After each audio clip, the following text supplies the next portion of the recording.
We're very lucky to be joined by a special guest today. My name's Corey Gerard. I'm the marketing director of Vokey Wedges. I'm not the special guest though.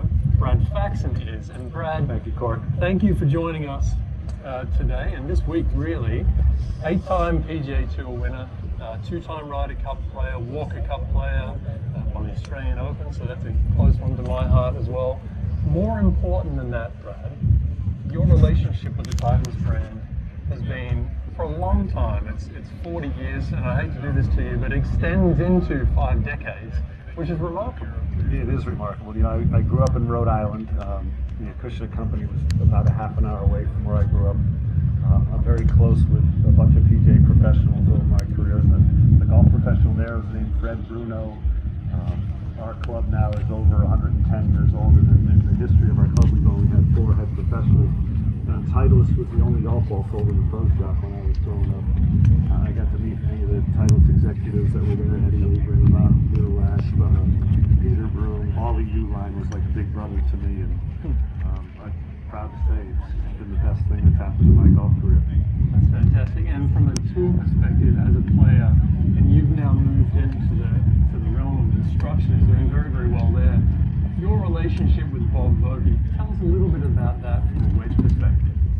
Well, when Titleist really got big into the golf club side of the business, they went after the best, Bob Vokey, Scotty Cameron, and before, you know, there were limited options for what you could do with a wedge, and I think what I said to Mary Lou Bone earlier, who's president of the golf balls here, everybody that works at Titleist is a golfer at core, right? Everybody loves the game.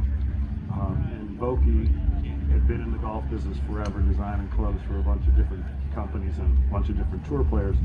But we wanted, you know, he wanted to see how all these players, the tour players, that were taking clubs and grinding soles, and how can we introduce that to the public? And Vokey learned what the best players in the world like to see with their clubs, what they like to see with their shots. And he was an instant success as soon as that Vokey line came out. Everybody gravitated towards him now. And the options you have, they're so important now for the player. Right, and Bob's been doing that for the best part of 30 years. For you as a player now moving into the world of instruction, how important is this for you and your players, choosing the right grind, say, for them? Right, it's really important, and you know, when I'm 61 years old now, and when we had wedges, we had a fixed 56-degree club. Butch Harmon's right over here somewhere, and Butch, you know, we just talked a little bit about how he's worked with some of the best players in the world, and how we used to just open the club face to hit it higher, right? We didn't know much about leading edge and bounce angles and degrees. But players were very skilled at hitting different shots with one club, and I still think that's an important thing to learn how to do. You know, Butch was talking about Jose Maria Olazabal, how he could hit, you know, pretty much every single shot with a wedge with a square club face, and then he could do the same thing with a 3-iron. Right. And now that you have options, and I know Vokey starts at 46, I've just been playing around with a 62-degree loft, and sometimes it's overwhelming. That's why I think it's important for the PGA professional to help explain what can happen. Yeah, how to find the right loft, the right bounce, the right grind. Get a little bit of feedback with the wind there, but hopefully you guys can hear us okay. And all the wind. Yep. Great. I think that's an important part, and that's really what we're here today to talk about. A little bit of instruction and the marriage between that and finding the right tools to have the best chance to play your best short game. And when we design wedges, Bob and his team, Brad, we look at 3 keys to great wedge play. The number 1 is shot versatility. So we're talking grinds, and how do we find the right one? We have 7 now in the lineup. It's meant to be an advantage, not something that's confusing, so we're going to work through that today. The second one is distance and trajectory control. Really important. You and I know the best players in the world are looking for a nice, low, controlled ball flight. Really getting the most spin they can from that. And then the third part is spin itself. And for most of us, we take that for granted, and the fact that, yes, it's very, very important, particularly at the elite level on tour greens. For a lot of our members and our students, they haven't really thought about that because they don't know that their wedges perhaps worn out a little Right. So we're going to have a look at that today as well. So we'll compare some different grinds. Brad, you're going to take us through some of the things you like to see as an instructor, and we'd love to hear your feels as you're hitting shots. It's funny. I mean, Corey, I would say when I've been around this game for a long time, typically when an amateur golfer gets a club, you would see this. They would take the club out and they'd shake it like this. Oh, it feels good. You know, that's something. The tour player always would look down and say, "Oh, that looks nice." They want to see what's down there. They want to like what they see, and then they'll want to see how it performs. And now with the Vokey wedges, almost all the head shapes are the same size, and when you look down on them, they look pretty similar. So it's the performance side that you've got to figure out what's right for you. And I didn't play that much with different bounces while I was playing competition. I had a 58M. This is my gamer that I used, and I thought the M grind to me was a very versatile grind where I could still hit the common, be able to hit that low spinning shot on command. Sometimes you want to open it up and not have too much of the leading edge exposed to get in the way. And I know the M, we can do a lot of things. There's a little relief here in the back, so when you open it up, it doesn't maybe come off on the firmest situations. But it's hard, you know, when tour players go to a different golf course on different surfaces every week, and it's amazing how quickly they can adapt, whether it's on the greens with the greens up down here that might be Bermuda, some might have overseed rye. I grew up on bent and polo greens, and every week when you go out there, you're having to adjust to a texture, a color, a firmness, and it's the same now with what we're seeing around the greens. And we talk about technology and improvements in all facets of the game, and what we really don't mention much is agronomy's improved a lot. Those surfaces around the greens can get pretty tight, can't you? So making contact, making clean contact, it's harder and harder to do, even for the best players in the world. Right, and for you, a Rhode Island kid, you're now down here in Florida, what's the biggest difference you've seen between, let's say, folks who live in the Northeast and they come down here for winter and they try and use the same wedge? What do you see in their game that we could help a little bit with? Well, if you're talking Florida grasses in good golf courses, and I've been told that most superintendents will say that nearly all grain grows down the hill. So when you miss a green and it comes off and you're on a tightly mown area, maybe a little upslope, you've got a grainy situation here, how are you going to hit this shot? What's going to give you the best chance to do it? And that's where we really want to start looking at your wedges, how it's going to perform. You don't want to dig it. You know, do you necessarily want to maybe open the face more, not put it back like you would think would be instinctively correct, or maybe change the loft? Right. And Bob Vokey says, doesn't matter where you travel in the world, your swing travels with you. But the conditions might change. So the importance on tour, say yourself or some of your players, taking different options, do you see that? I do, and I think one of the great examples was what just happened with Justin Thomas at the President's Cup down at Royal Melbourne. And Justin Thomas, I live in Jupiter, Florida now, at Palm Beach Gardens, and I get to see a lot of these top players. And Justin's been a Titleist ambassador his whole career, his father a PGA professional with Titleist as well, and his coach. And Justin took this tee, again, same head shape, but just it's the relief. There's a little bit more bounce on the 58M, and then a little wider flange for sure. And I think Justin was using 4-degree tee for the Royal Melbourne. It's so firm, links-like conditions, sandy soils where you didn't need to be perfect, but if you had too much bounce or too wide a sole, the ball could explode off there. Right, and that's really where the tee kicked off for us. It's been around for a long time, but we are bringing that into the main line right now. So tee grind will be available to everyone in the SM9 family. And you talked about Justin Thomas at Royal Melbourne. That was one where in those greenside traps, all of his teammates loved seeing what he was doing too. So then they wanted some. And then that transferred into Arundel, making many, many more on tour. You talked about the agronomy on tour as well, getting firmer and tighter. We know for a fact that at St Andrews last year, Arundel ran out of tee grinds on Tuesday morning. The ground was that firm that everyone wanted to go with that low bounce and the narrow sole that you talked about. Exactly. When you go to play links golf, open championship golf, what's tough there is, I would agree with all the players, when you're hitting those shots off the tight lies, you would want to have more of a tee grind, but when you get in the bunkers, that sand is so soft. A lot of times, you know, you're up against a soft face wall, and you got to get it up in the air, and you need some bounce too. So Right. it's a dichotomy again. Like, which one do I want to use? And you know, this is heaven right here. You've got brand new Pro V1s. You've got boxes full of clubs here. You know, if you wanted to figure out what's better for me, if it's the M, the T, the D, whatever, the F, I'd hit a lot of shots and have contests with yourself. You know, play a little game. You know, what club works best? We've been hitting some this morning. Is it best to have an M? I can start with my own, or you can give me some clubs and we can show everybody what can happen out here. We're going to do exactly that. So I'm going to give you some fresh ones here, and the tee grind for everyone in the crowd. The tee grind, we really took a lot of material off the back of the golf club. So as you get a chance to experience this product, perfect.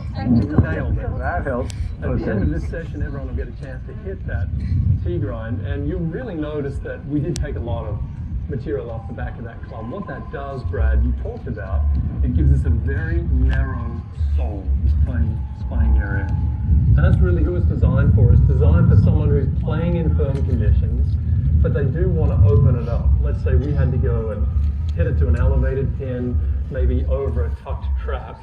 The last thing you want to see as a player, right, is that leading edge sitting up off the deck. Correct. And that's where tee grind really comes to its own, where that narrow sole affords that leading edge to really sit and hug the ground nice and tight. So it really inspires confidence for that player. So we're going to go through 3 different ones here. We're going to compare the T, the M, and the D grind. I think this is a good one for everyone here today as well. But a lot of our members and a lot of our students, to them, the 3 soles here are going to look very similar, but they will play very differently. Not just a bounce thing. This is about how each sole performs. So I might give you some blind. I will hit some shots. We'll start here. You know, Corey, I when I first got on the tour in I got my card in the fall of '83, and I moved here to Orlando. David Ledbetter was my first instructor I ever had. Nick Price lived down here. Greg Norman lived here, and those 2 players were the first players that I ever saw. They actually had a golf workshop in their house. They had a grinding wheel, and they were guys that were burning off the edges, the backside of the sole, to try and figure out what would play the best. So, you know, this isn't a new thing. We have a lot of players that did that. Yeah. And now I think, you know, what Vokey's done is taken what these players have done in the past and been able to bring it out so you can hit these shots. So I haven't seen what club you've given me. Well, you did have a sneaky look. I saw you look at it. No, I didn't look at this. I think you talked about players taking material off the back of the club, and they've been doing it for 100 years. But that's really the essence of what a grind is, and I think for a lot of golfers who are not too sure, Brad, it's really thinking about starting with a full sole, and then Vogue will get on the grinding wheel and take little bits off the back, the heel, so that it sits differently in the turf or the sand for different players. And you talked about that. What's your preference when it comes to the grind, and what you mentioned versatility? Yeah, so this is the M grind. I cheated, and it looks a lot like what I use, but I like versatility. I thought the M for me, now we've got a little bit longer fairways than what we would play on tour, a little bit of an uphill lie, a shot that you have room here to still land it on the green and stop it. I think everybody likes to see that shot that kind of goes in there in that medium height. You know, that wedge window that the players are trying to get out of there is that 28 to 32 degree launch angle where you can maximize the amount of spin that you have for the distance that you're gonna hit it. And I would say, to me, you have to decide, look, if I'm going to buy 3 different grinds of the 58 or the 60, am I going to have enough time to practice with all 3 to learn the difference? I mean, that would be one thing that's important. Or do you want to have something that, hey, I know next week I'm going to wing foot. I got those deep bunkers. I got to be able to get that ball up in the air. How are you going to be able to do that with 3 different wedges depending on your skill level? And what we do know is that the tour players change their wedges a lot. They want the grooves. These grooves on the Vokey wedges are very aggressive, aren't they? So if you don't have a good high performance golf ball like a pro, if you don't have clean grooves, That's important. Good lie is obviously important to do that. But the average golf is not changing out something nearly enough. And I would say is whether you're an average golfer here or a golf professional, that's an important thing to have. Is you got to have the best grooving in order to affect the spin the most. That's an important one, and so much so, in a few minutes time, I'm going to have you hit brand new grooves versus something that we've got that's 125 rounds old, just to show the grip that there is a difference between old and new. The M grind, as we switch into grinds now, when we talk about ball flight, we might see a difference in the outrage. Do you have a preference between what you like to see in ball flight? Do you like to change that with pull positions, or do you change it through loft? Take us through some of your thoughts on that. Well, I think when you see good players go up and have a shot like this, the first thing they're going to look at is the lie.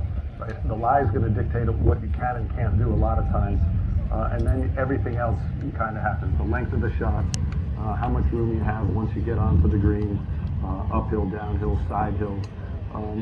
And this game of golf is funny. Every single shot you're doing is like a shot you've had for the first time in your life. You know, when you get out on the golf course, it's a novel experience, right? And how do you bring that to play? Now, this one, I love that last flight. I just hit kind of low and had some spin to it. Might kick a little bit with some spin. We made a lot of golfers out here. So we're really looking for a higher flight with the wind because they think that's going to stray ball. Because when we talk to tour players, there is no such thing as too long. And you just mentioned what your favorite flight. Well, if you had a chance to come out here and experiment with a couple different clubs, let's just say you were going to hit a shot to that back left toe location, I would picture a driving shot low with some spin that might kick a little bit left. Not a great shot there, but if you did 5 of those or 10 of those versus 10 that you were trying to hit up in the air and fly the whole way there, players know that the consistency of the high launch, lower spin shot is going to be really hard to duplicate over and over, especially when the heat's on, when the flag's up and you're trying to hit the most important shot of your life. I mean, that is a shot that players are going to want to hit every time. Right. Low driving, that was probably under 28, that had maximum amount of spin. It might be a little bit lower on the face. The hands are forward, the weight's driving forward. The shaft is still leaning, so the effective loft, the dynamic loft is a lot less than the 58 degree, 60 degrees that's on there, right? So there's always a certain amount of shaft lean on that shot. I would probably guess that has 10 to 12 degrees, so it's 48 to 50 degrees when I hit that shot. You mentioned a couple of things. Contact, obviously, that's the lowest I think the rough grind is down and low. You talked about the grooves through the floor, that's where we're going to get the low spin. The other thing, too, we all saw that ball flight come out very, very low, but it carried. Even if there was a trap in front of you, there was no need to take the high route. That carried onto the green and then stopped. I think that point you made about higher flight equals lower spin with your wedges. Yep. That's one we can all take that one as students and members. And this is the D grind for everyone's information. It started with the N. That was the D. That was a flight that I would, I hate to say it, but go to my grave trying to hit something that's down, easy to control. Come on. Really good. And obviously the higher bounce there.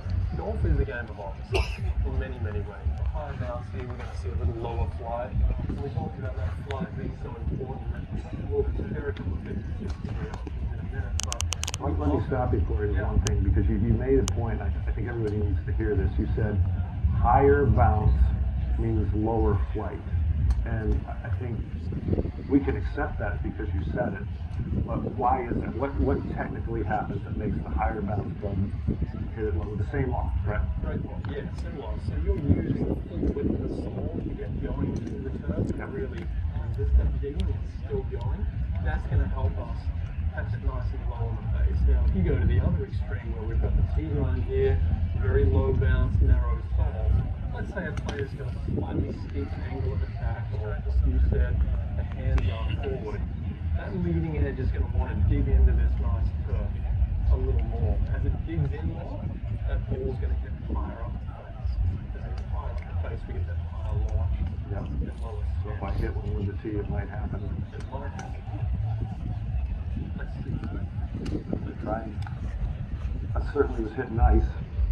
It was definitely higher in the face right there. You saw the other one on the bottom 3 of the groove. It's hard for the group to see, but that's probably 6 or 7 grooves up the face. Really great shot, but very different to what Brad just hit for the D grind. And I think as instructors in the group, even that one nice and low is still 2 or 3 times higher than what you would. Yeah, if you look at that, you're right. That's 1, 2, 3, 4, 5, 6, 7. That's 8 or 9 grooves up the face on a nicely picked shot, wasn't it? Yeah, and that's where your players and the tour players that you've spent a lot of time with, we typically see them hit.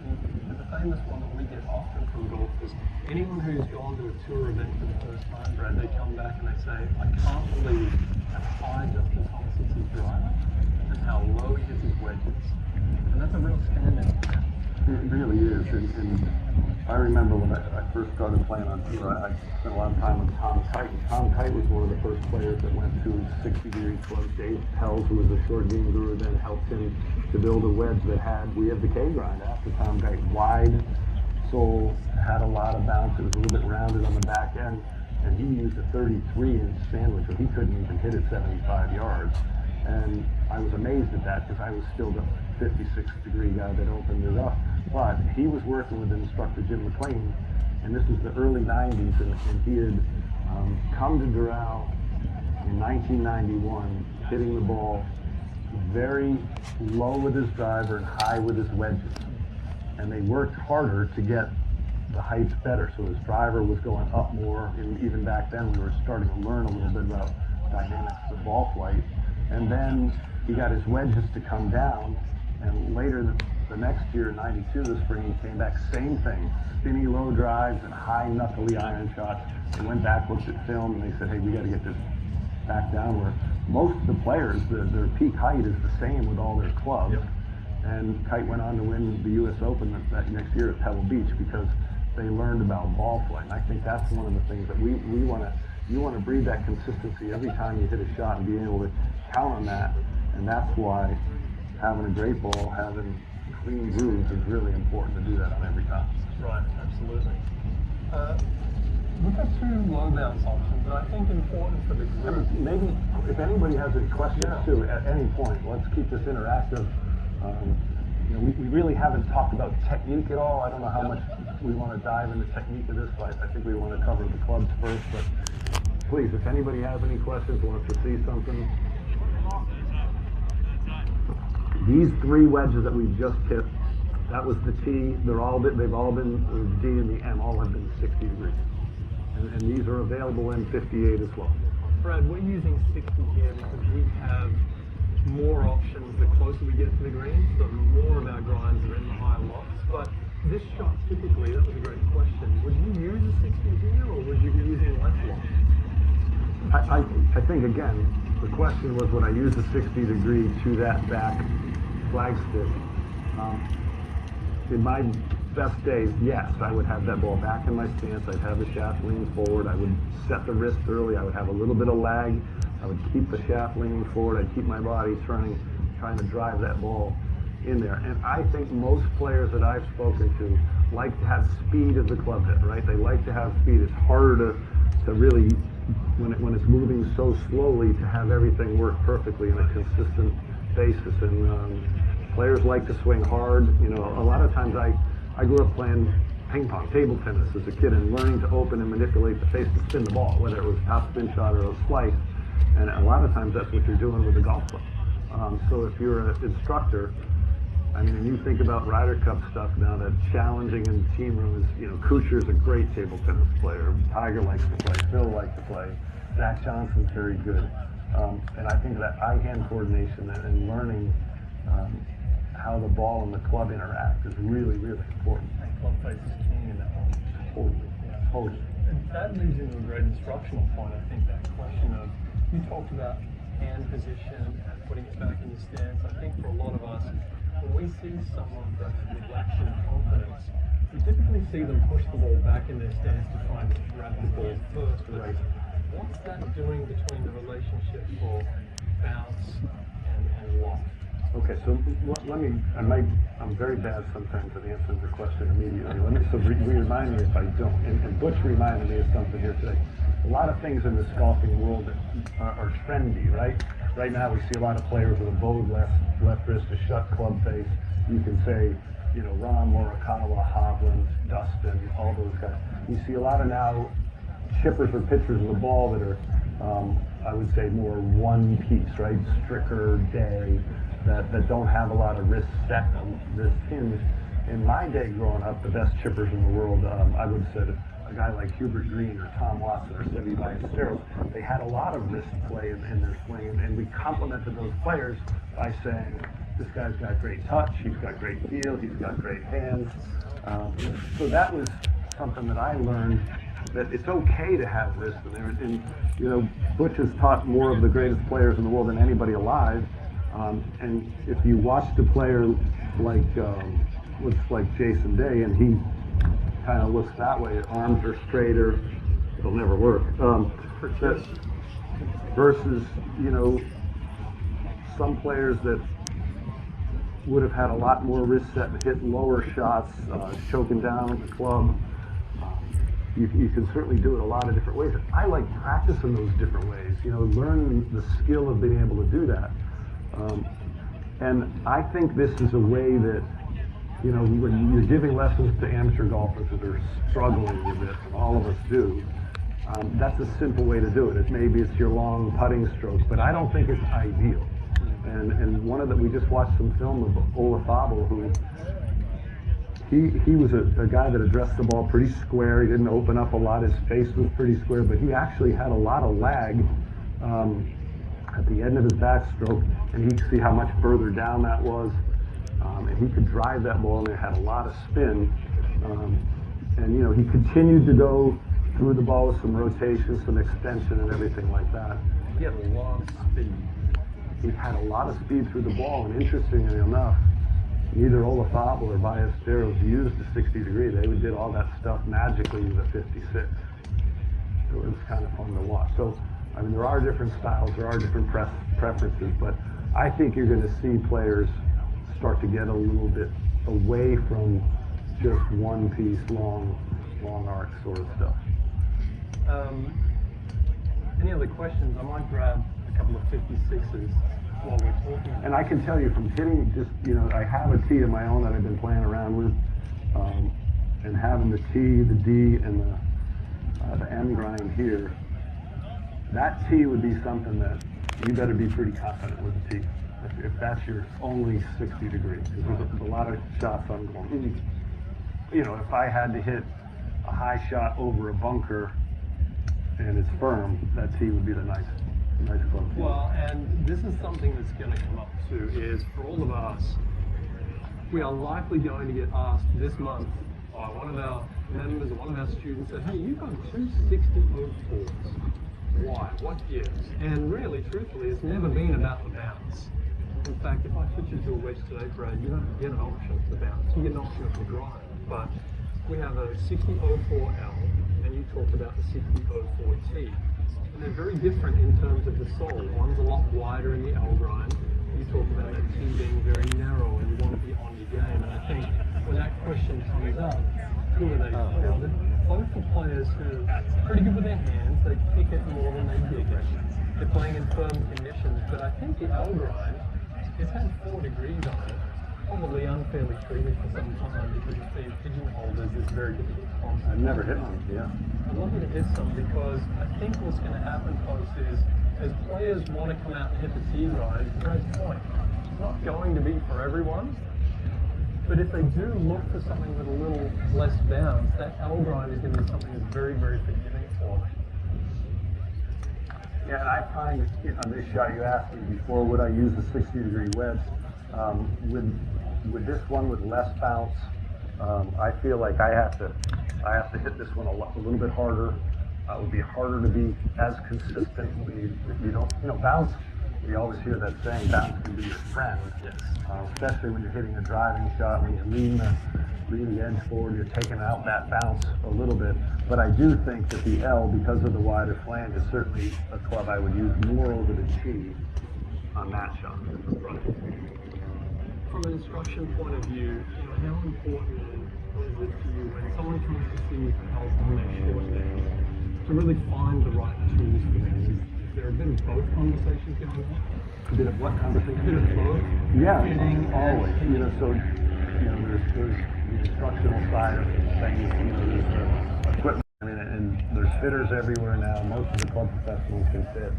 And you can do it with, like we're doing now, with the loft, with the bounce. The shaft can make a difference. Everything about the weight of the club.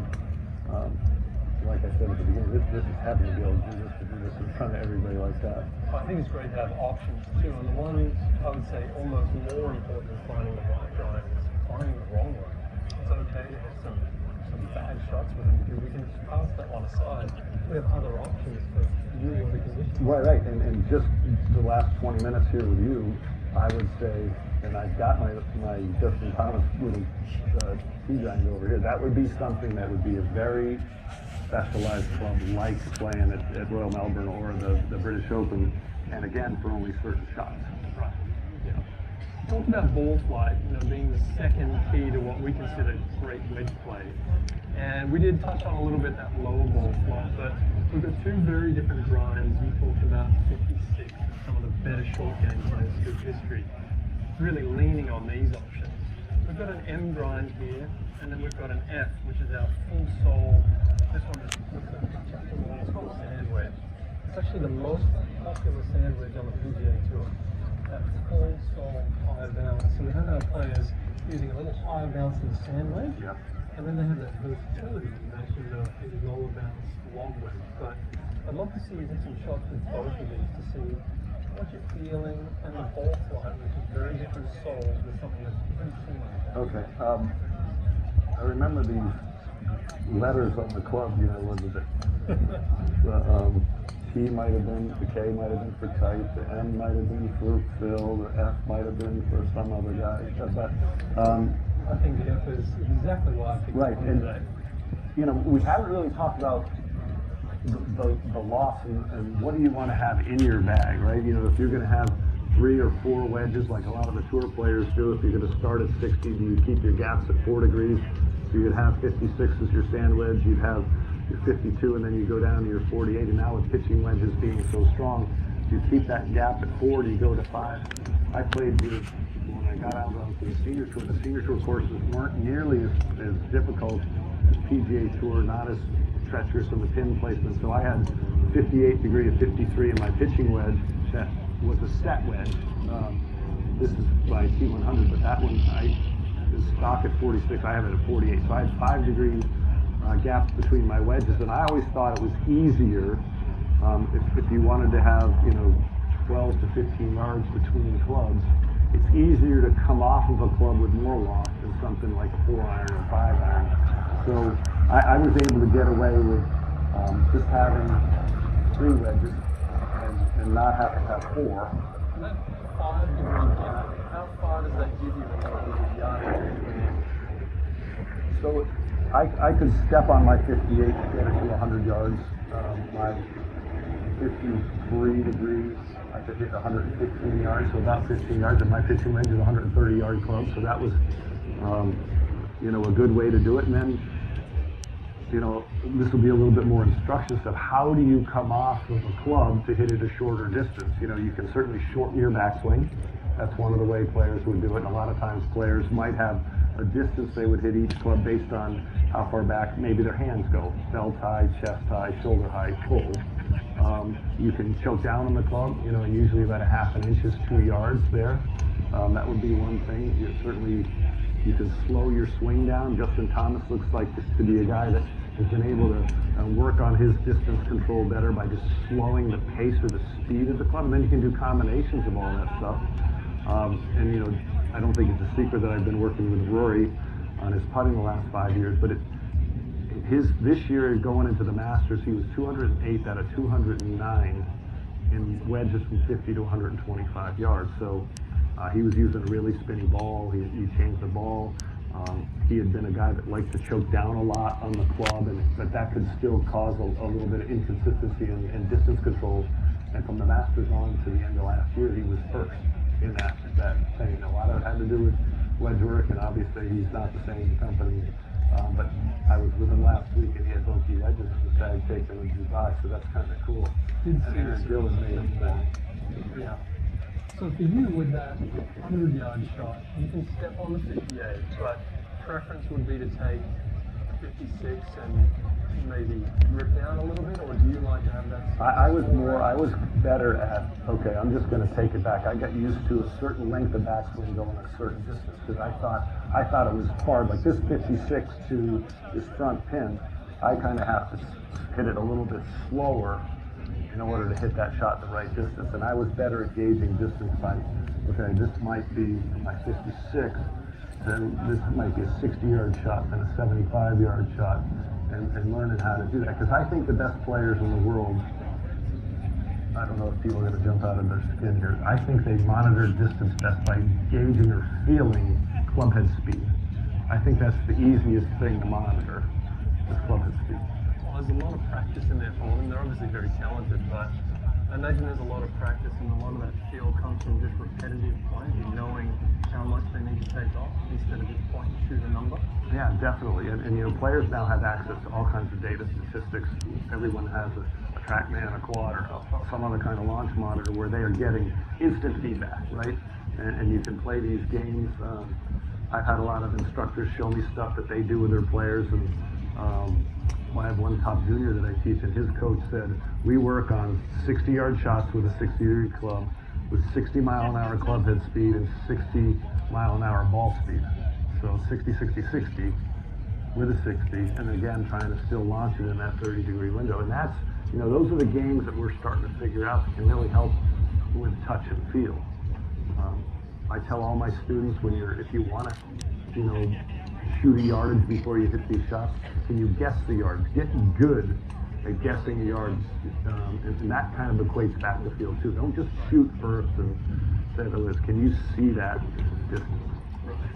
You talked about the 30-degree launch, and we typically look at that as half the loft, right? So if you've got a 60-degree lob wedge, it's half that loft, that's 30 degrees. Anything above that typically loses a little spin, but anything below that really drives and carries a little further. Right.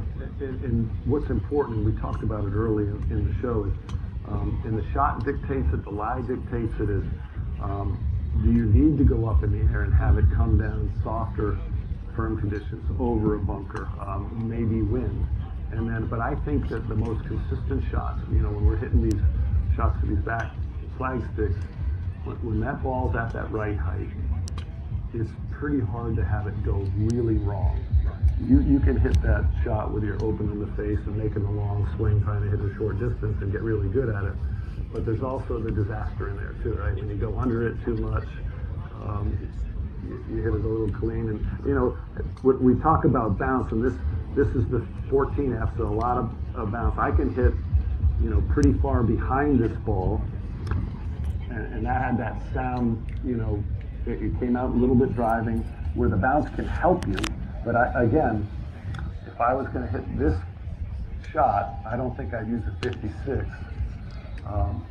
Then I'd have to get a little fancy. I'd open the club more at address than I would open it more on the way back.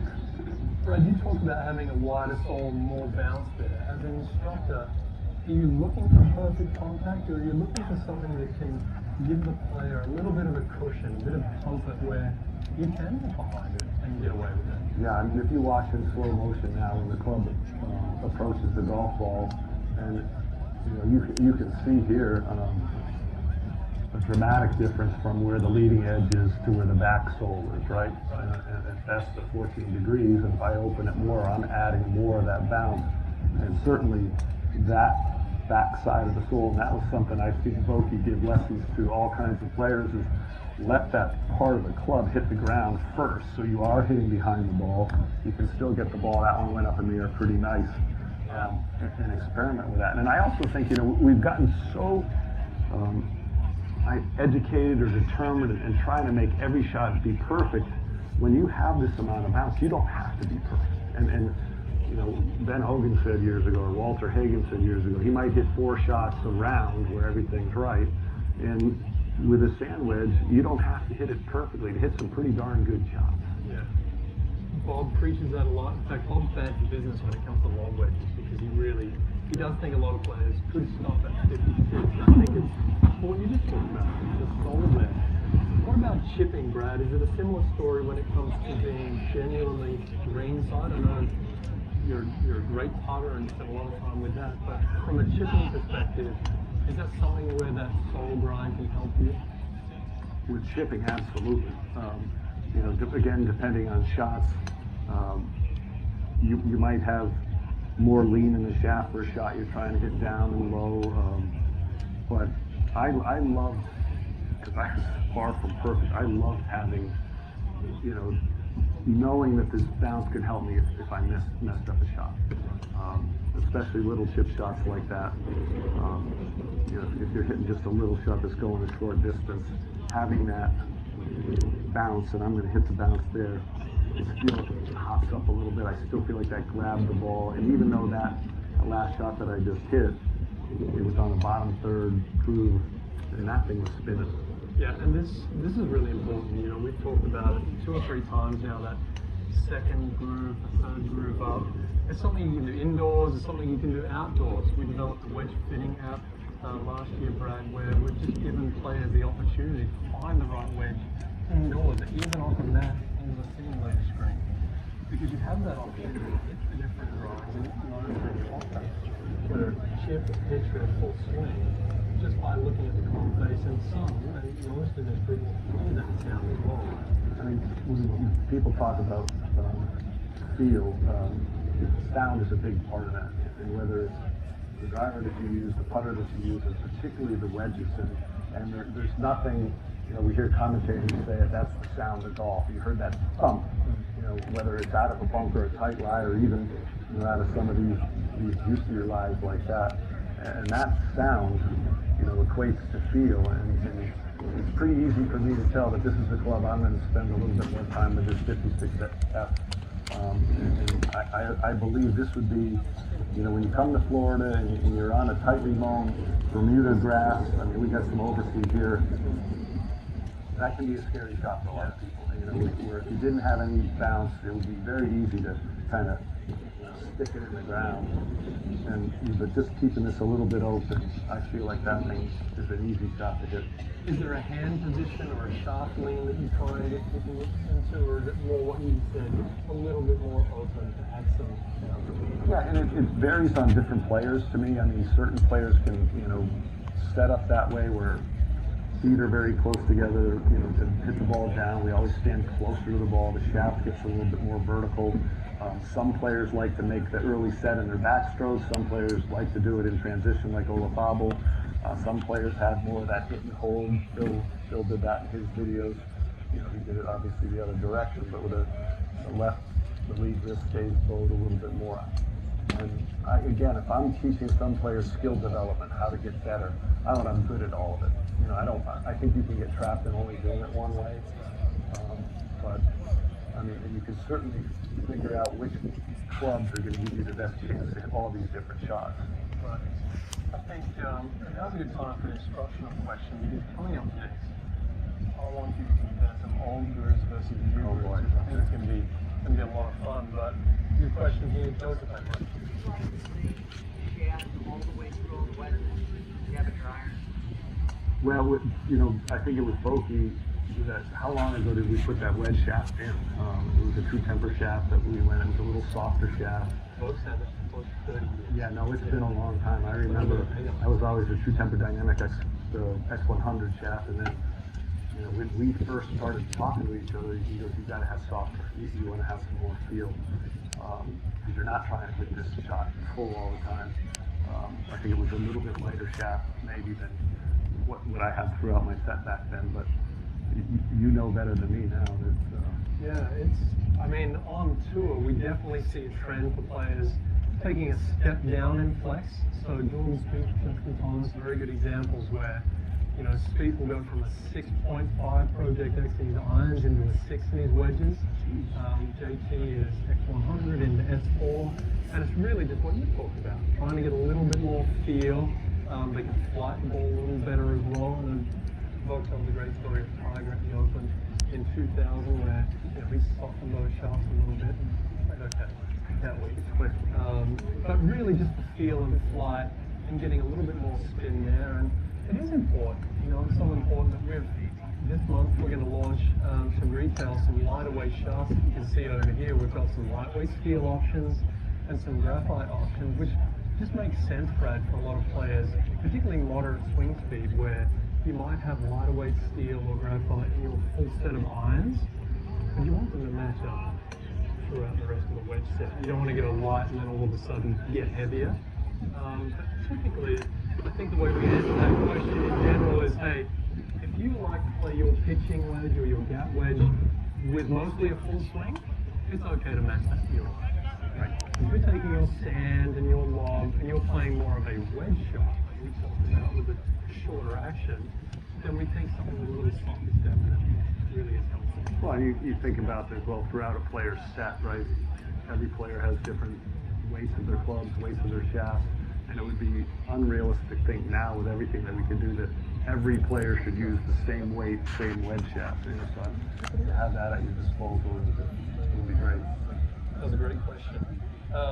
When it comes to spin, I'm going to grab a 60M here. Okay. It's 125 rounds old. The reason we've done that is we've done a lot of study, Brad, over 75 rounds, 100 rounds, 125.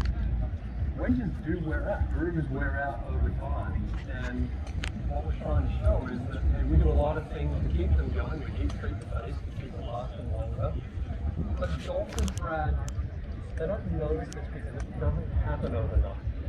You play golf once or twice a week, all of a sudden you're up to twice a week, playing 100 rounds a year. We haven't even counted practice.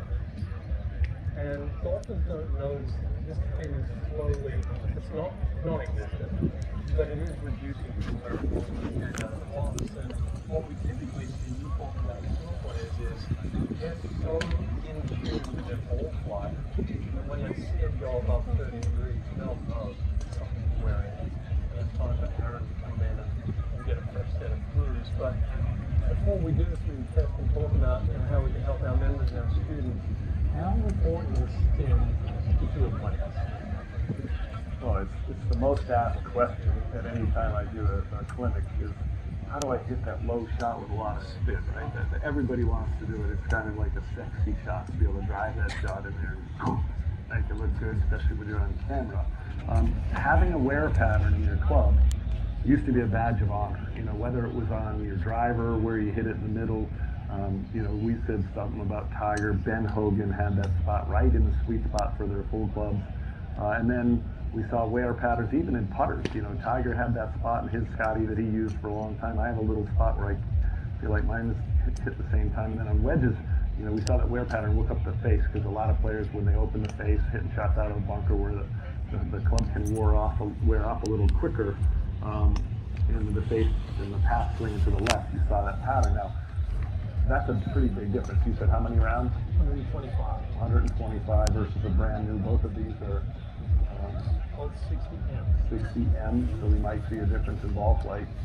Yeah, so typically what we would see is for a wedge that's wearing out, or we're seeing that spin reduce, that ball is not going to launch around 30 degrees or lower. It's going to ride up the face. The player will feel that. We'll see it pop up in the air a little more, and it will actually carry shorter and obviously not spin as much. So that gets back to that ball flight that we talked about with Brad, that lower ball flight, carrying further, being more aggressive in its stopping power. It seems to work okay. Can we see a bigger difference the closer we get to the green? There's an example of one that kind of popped up.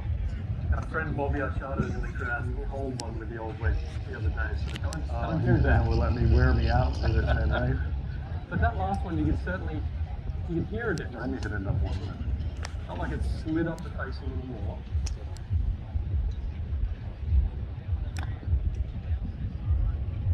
What is stopping power? Brad, what about that carry? Talk to us about the importance of knowing you're carrying them. Well, when you have a certain speed of the club that's swinging and you have that correct launch angle, you know how far that ball's supposed to go in the air.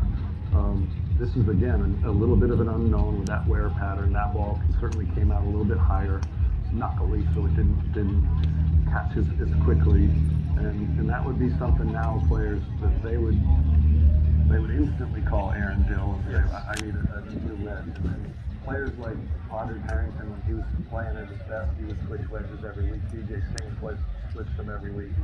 I've seen Rory do that with his clubs because the clubs are made so consistently now, too, right? Every club looks the same. Not in the old days where everyone had a different personality to it. These are all easy to duplicate.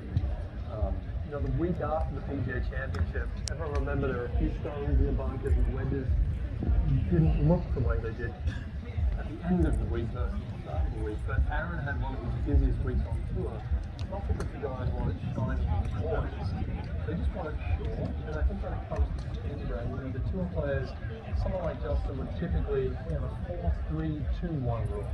My change is long wedge 4 times a year, sand 3, gap 2, and pitching he likes to know a little bit more, maybe once a year. So it's really as we get closer to the green and lose the speed that these guys are looking for that control. And I think one of the questions we get is, well, how much spin do you lose? And it's, you know, who's the player, what are the conditions? Everyone's very different. But what I will say is, more important than the reduction of spin, because no one really knows how much they're spinning their wedge. They absolutely know their driver spin, but not their wedge spin, is the inconsistency of the flight, the inconsistency of spin, where after 125 you just don't know if that thing is going to carry the spin like you expect it to. No, and you know, now when you have a track man next to you and you're hitting shots, I can hit a 12 or 13 yard shot, hit it at 30 degrees launch, and I know I'm going to get 3,000 or even a little bit more than 3,000 spin on a short shot like that. And if you have clean lie, good ball, great club, and you can see that number's pretty consistent, then you know you've got the club dialed in, your technique would be dialed in, and then all those other shots should work well for you. Let's hit a couple more with the old one, and then we'll put the new one in for comparison and see. It is a little floppy line. Still a great shot. Yep. Went to a foot and a half. You know, I'm getting some pretty good lies here, right? So if I added a little bit of grass behind the ball, maybe. Oh, that one certainly came up a little bit more, didn't it? Not as All of a sudden you'll fly. Oh, there's something a little fresh in there. There we go. Everyone see that? Pretty dramatic. That was big a difference. similar line, too.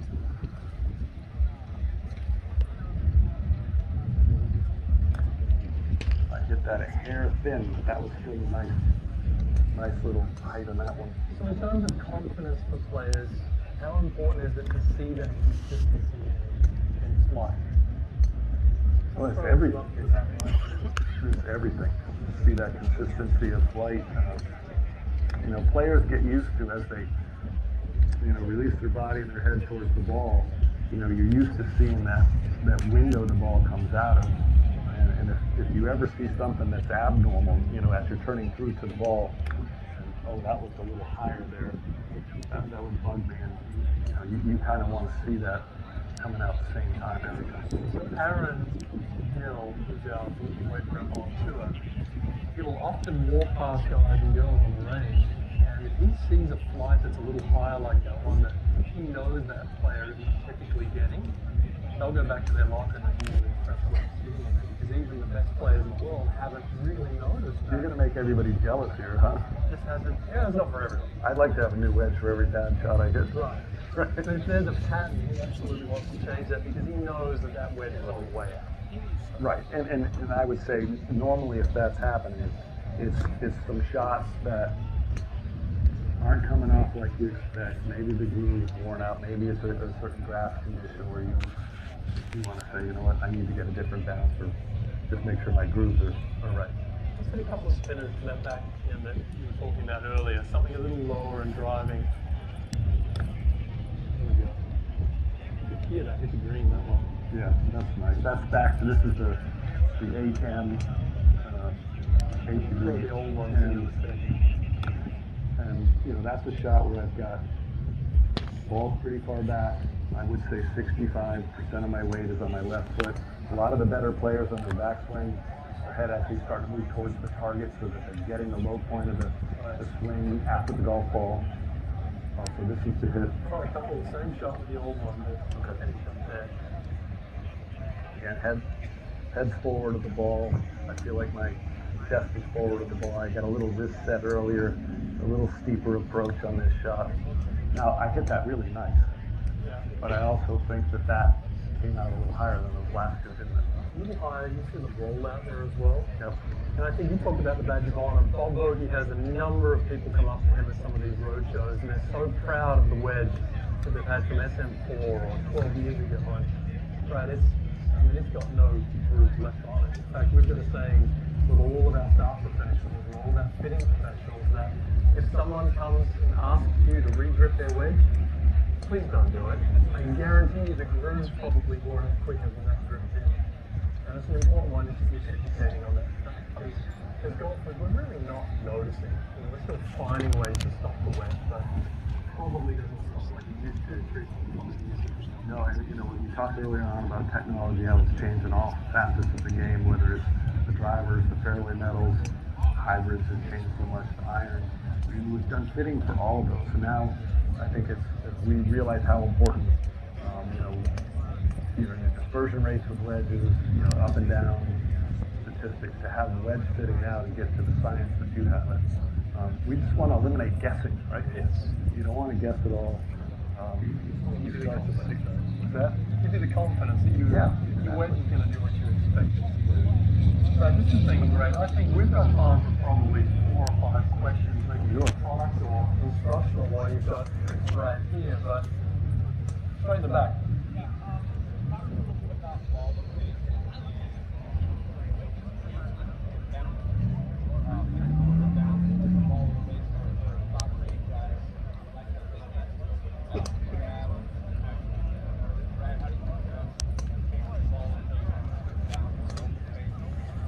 So you're talking about position of the ball in the stance, right? Again, depending on the shots, we've had different shots that are going high or low. It seems standard that most standard shots would be in the middle of the stance to slightly back, allowing a certain amount of shaft length to hit that shot that we want to hit at the right launch angle.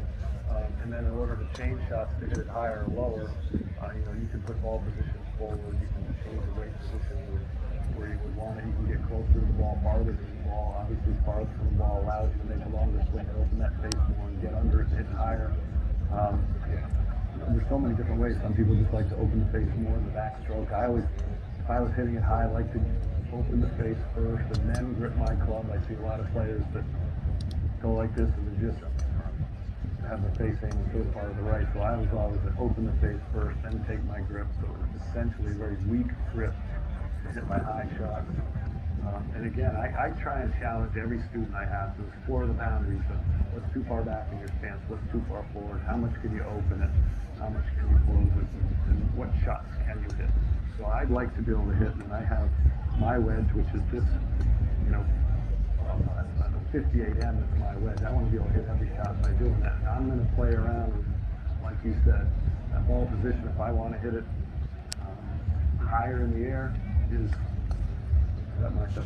my game is what's the easiest way to do it. Because when you're in there and there's pressure on, I want this to be simple too. I want it to be instinctive like that. So I would spend hours in a place like this all by myself doing all those different things and figuring, okay, this one I can do this, but probably not yet under the gun. But keep doing that. And we know enough now that for the best players in the world, if you have too much knee drive, if your center mass goes down, if your handle's too far forward, you're going to crush the leading edge of the ground. That's a disaster. Right, that was a really good question. The point too on the weekends, we see a lot of players. You can see the ones who are lacking confidence where generally probably started with something that was not an up bounce. And as they contact with the turf, it hasn't worked out well for them. So they push that ball further and further back in their stance. That's ball first. But what they forget is for every degree of lock you take up, and taking off a degree of bounce as well, so making that club really, really sharp. And all of a sudden, they get to the point where they're digging it more and more than ever, and you start seeing them scallop across the green, and that to us is a surefire sign that, hey, this person's scared of going near the turf. So typically, we like to give them a wider sole, a D, or even a K, which I know you've had experience with a low bounce K, and just work them back towards the middle of the stance and actually use the turf. There's a K right there. This K would have a lot of bounce. This is 14. A shot that the bounce could really help you. I'm going to try and hit the back of the club there, and that one came off really nice with a lot of spin. And again, higher bounce, lower, lots of spin. I tried to hit behind the ball on that, letting the club pass. That's a nice full sole. It's got 14 degrees of bounce. Some of the better players we talk to won't look at a sole like that because it's so wide. But looking down at that, Brad, do you feel like you've got versatility in that? I like this. I like that flight for that shot right there. Beautiful. Beautiful. Did that answer that? So the question's on ball location. If I was hitting my standard shot that's landing a few feet on the green, boy, I gotta believe in, when you see the best players in the world, they're moving so much closer to the ball. My heels are almost touching. I would say that looks pretty much the middle of my stance, right? It might be back of center, but I'm leaning more weight on my left side so that effectively plays like it's back a little bit more. Again, I have a certain amount of angle of descent. I bet I'm down 10 to 12 degrees when I'm hitting this shot, maybe more. And I'm not trying to hold this shot off. So I don't mind if the club head passes my hand for this piss shot.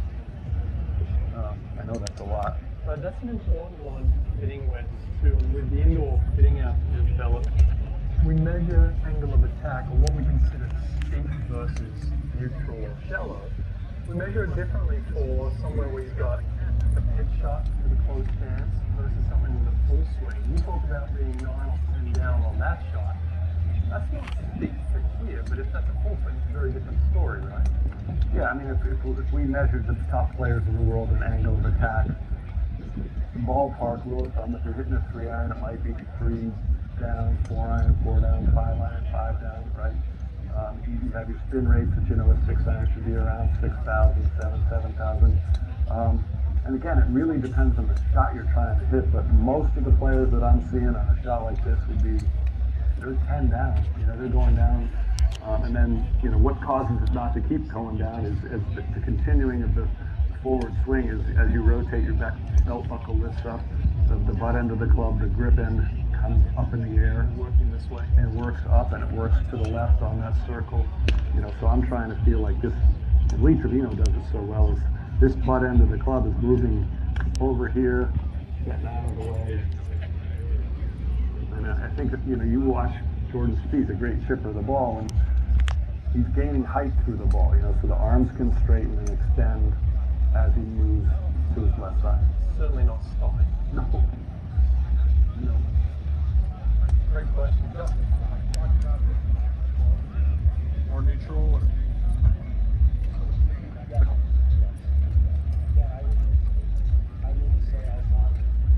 The club grip end behind the club for all shots, right? That would be the feeling I would have for a shot I want to hit straight up in the air.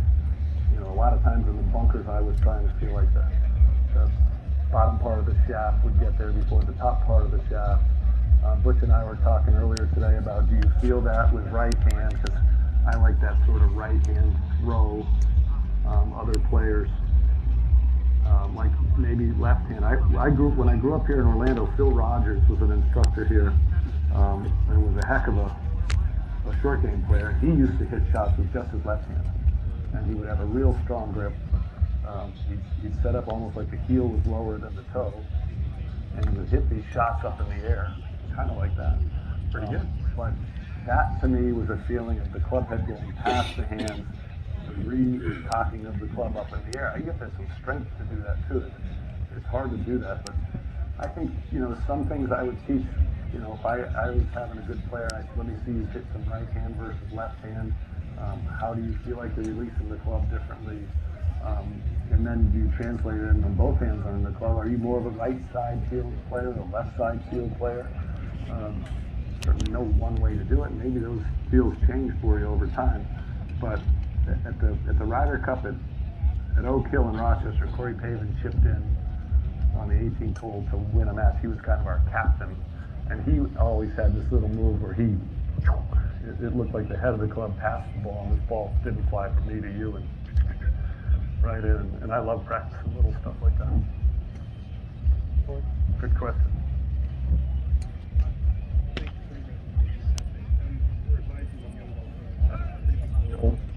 It's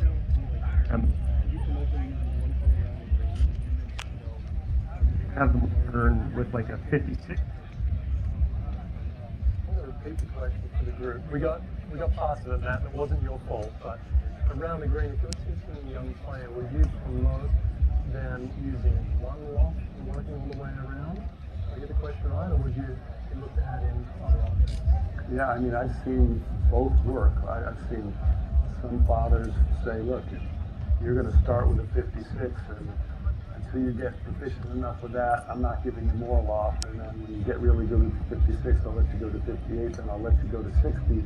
I remember when we first had that option, and I was using 56, and all of a sudden I now have a third wedge.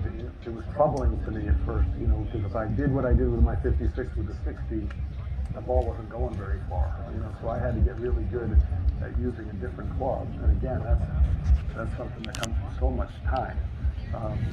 And I don't know that I've limited a young player, like you just said, to just one club. I want them to get good with all the shots with different clubs, and playing a game like here, you know, if you were going to go from a 48 loft to 52 to 56 to 60, hit all four clubs to the back left, hit all four clubs to the front, and see if you can get good. That way that your release pattern will change. You're running to open up a club with not a lot of loft. You might be closing down a club with not a lot of loft. And I think we have the luxury of being able to do that now a lot more, especially in practice areas, are getting better and better. That's a good question. If you whip that iron board, two more questions. Yeah?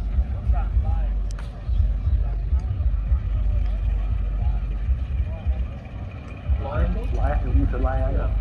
He's from the South.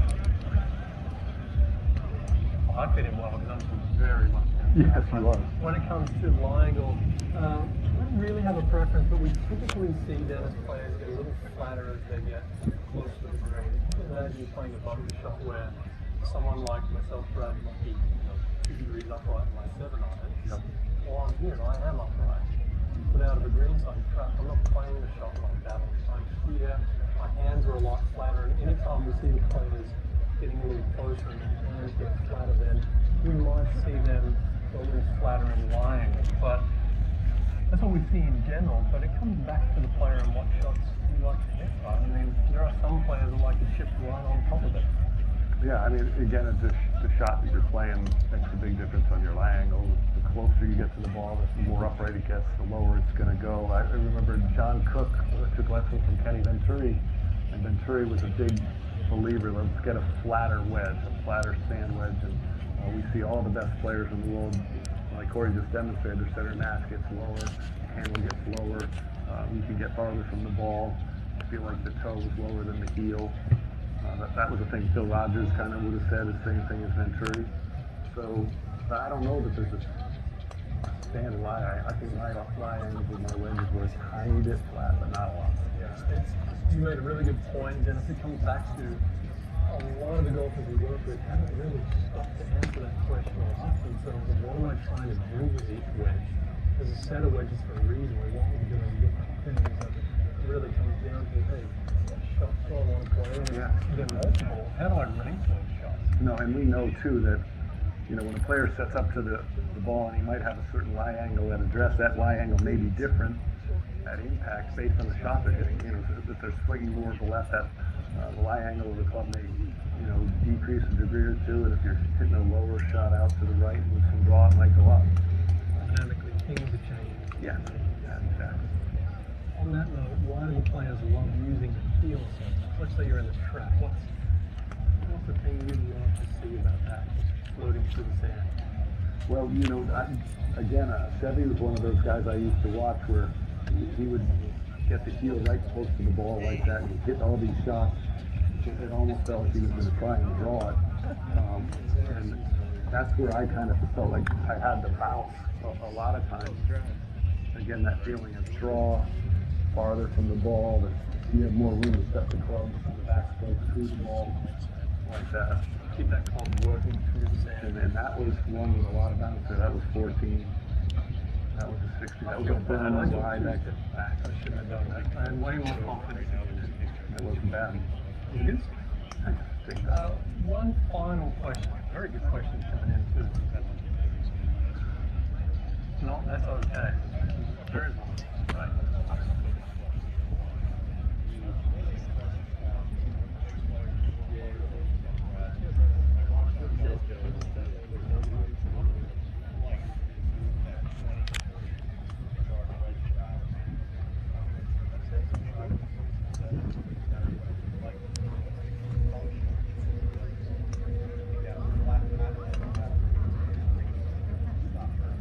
Okay, so the question was, that 20, 30, 40-yard shot, you see the professionals hit the ball in kind of low driving shot.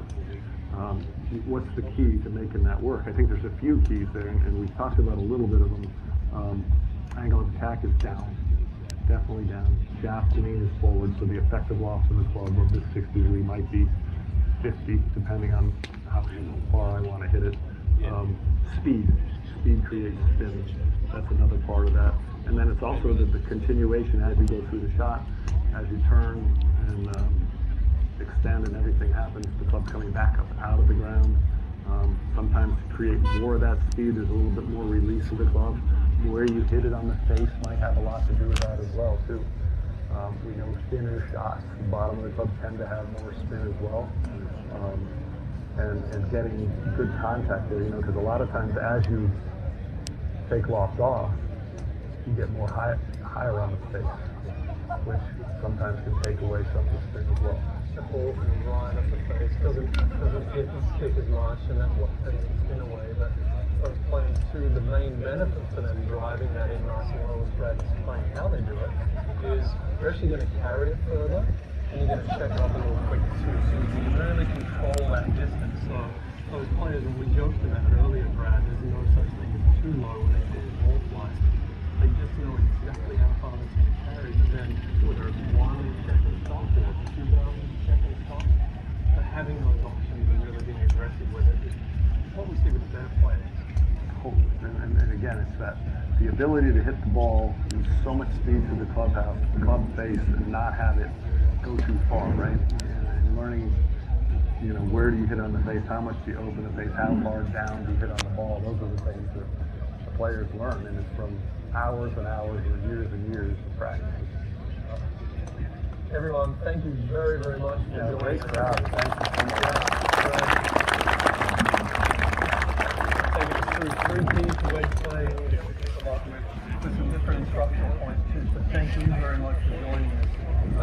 Guys and girls, I'm going to hand it over to Mike Gibson here. For those who want to experience the product for yourself, Mike is going to help direct us in terms of the best place to start doing that. But thanks again to everyone for being here. Thank you, Brad. Thank you, Corey and Brad. All right, so